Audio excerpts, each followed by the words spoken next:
As the result of an impressive performance by Julio Jones and a rough debut from Byron Maxwell, the Falcons handed the Eagles their first loss last week. So as the Eagles prepare to face Skip's Cowboys in Philly for Week 2, they're definitely feeling the pressure to redeem themselves. Since 1990, only 12% of teams who have started the season with an 0-2 record go on to make the playoffs.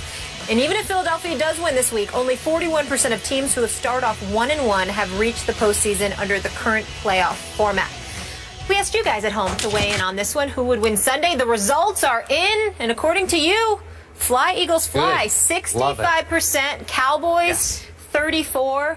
I'm taking the Cowboys, Skip, 28-24. I don't know if you like that or not. That's what I'm going with. Uh-oh, now I'm in big trouble. Why? Jinx. I'm good. I don't like either of you right now. I'm good luck. This game, a must-win for the Eagles. Stephen A., be nice. Well, I think it's a must-win for the Eagles. I mean, obviously, you don't want to say that. It sounds, like you're engaging, well, like I'm engaging in hyperbole when I say such a thing, because it's only week 2 of the NFL season. But I think that, but that's what you said, right? If you would let me finish, well, that's where I was going. I was getting ready to say, but that's what I'm saying. Well, so why you got to finish my sentence for me? I was saying that's what people were trying to say, but I was getting ready to do it myself. You understand? Give a brother I a need chance. to hold your feet to the fire. Well, that's what I'm trying to do. You even let me finish my thought. What's up with that? Yeah, what's up with that? There's no waffle. Listen. You can't make excuses. You usually let me finish the thought, and you sat there and I heard waffles. I smelled waffles. Well, listen, I did. Well, maybe it's because I ate it about an hour and a half ago. I did eat a waffle, all right? So, whatever. So here's the deal. When you look at the Philadelphia Eagles, I'm rolling with them. I think it's a must-win situation. I think it's a source of desperation, regardless of how folks try to downplay it. And as a result, I think that's what's going to be the case. I think they're going to operate. They're going to respond in kind. I think they're going to take advantage of Des Bryant's absence. I think they're going to take advantage of the absence of Randy Gregory, who I didn't mention earlier. Hardy, Scandrick, and those boys. Rolando McClain. Okay, I get all of that. But here's the other thing.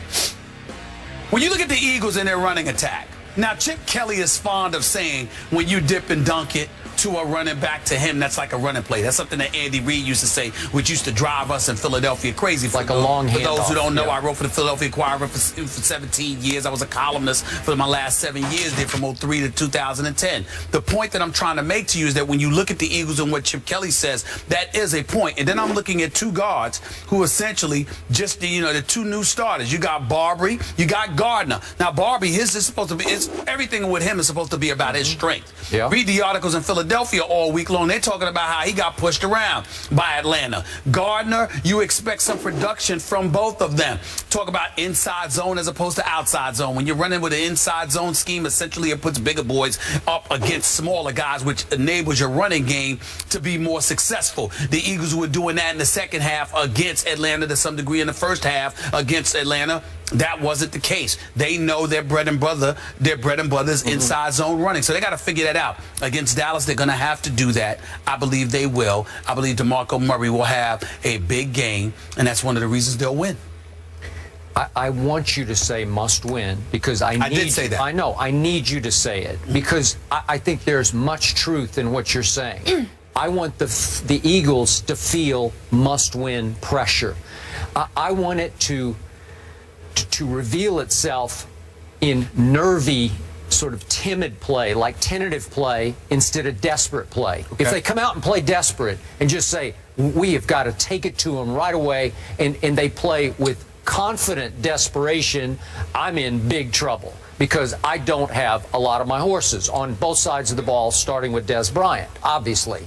But I know that crowd. I know how quickly that crowd can turn on those players. You know it better than I do. I do. So the pressure is all on the home team. While it's a must-win for the home team, quote unquote, it's a can lose for the visiting team. The Dallas Cowboys can lose this. They know now. They did what they had to do. They pulled out a near miracle against your New York Football Giants. And because of that, they lead the division at 1-0. They're going to Philadelphia, so everybody says you should lose that game. And if they do, it certainly is not the end of the world. They have Atlanta coming to Dallas. I think they can win at Jerry World against Atlanta. And if they could just go 2-2 through the first 4 games, they'd be afloat when you start to get these studs back, and then you could make your stretch run. So this is a can lose as opposed to a must win.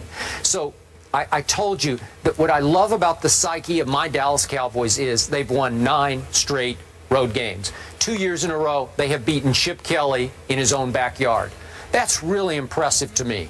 So they are going to go in with some confidence, even though they know they're overmatched. You know they will. I don't think the Dallas Cowboys believe they're overmatched. I believe next man up, and they think they've got a deep enough squad, a squad with enough depth, that they're going to be able to overcome the absence of some individuals, even somebody as prolific as Des Bryant, no question about it. And we're going to see what Byron Maxwell does to make up for his anemic performance against Julio Jones in the first half of Monday night's game, even though in the second half, even though Julio Jones only caught 1 pass, it was for 44 yards, setting up a winning field goal. But the combination of him and Walter Thurman III, we'll see what they do. Another person that I'm keeping my eyes on is the rookie, Aguilar, okay, because he was only targeted twice in his defense. Stage was too big. But he was only targeted twice. I know. He only had 1 reception for 5 yards, but he was only targeted twice. And Chip Kelly says he was open on several occasions, but Sam Bradford elected to go to a different receiver. You got to utilize that deep threat with this kid, okay? You can't have this kid out there playing more snaps than anybody outside of Jordan Matthews, and yet somehow, some way, he's only getting targeted 2 times. You're going to have to use him, if for no other reason, as a decoy. That's what I used to love about Deshaun Jackson on the Philadelphia Eagles. Whether you threw the ball to him or not, the fact that he was flying downfield, you had everybody worried about him and his speed, and because of that, you were able to space the field. Okay, that's what Chip Kelly has. That's how Chip Kelly has to utilize this rookie Nelson Aguilar, and he better do it. Okay, and to your point about how short passes are like long handoffs. Yes, that's what Chip Kelly says, not me. I know. Well, that's what I love about my Cowboys, array of weapons, because Tony Romo is underrated as a little flip passer, as a little pop passer. He buys a little bit of time, he ducks and darts, and remember, he's a pretty good basketball player.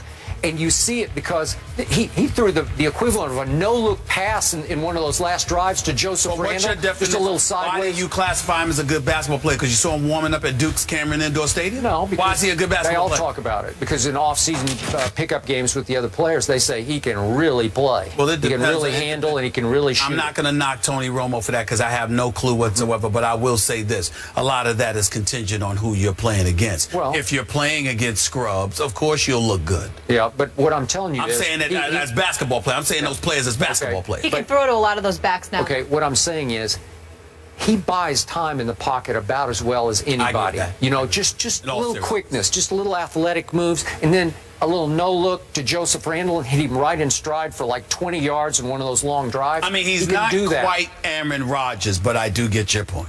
Yeah, Aaron Rodgers can flat out run downfield with the football. Tony cannot run with the football, but he can make you miss in the pocket. But Aaron Rodgers dances in the pocket, but it's not like the late great Gregory Hines. He dances in a different way. Oh, sort of like a Fred Astaire. Well, he better be dancing on Sunday. That's all I care about. I'm just saying. I like that. Okay. Just dancing around, having fun. Yeah, he better be Fred Astaire on Sunday. Cowboys, Eagles, it's going to be fun. At the link, we got another fun one. Great Rexpectations. Rex Ryan and the Bills face off against the defending champs after a full week of talking. Why am I getting side-eye from you, Rexpectations, that's not bad. Did you write that? No. Who has the psychological edge? We discuss next. That would be either D or Brian. I'm going to say D. I don't think Brian's got that kind of rhythm. Oh, okay.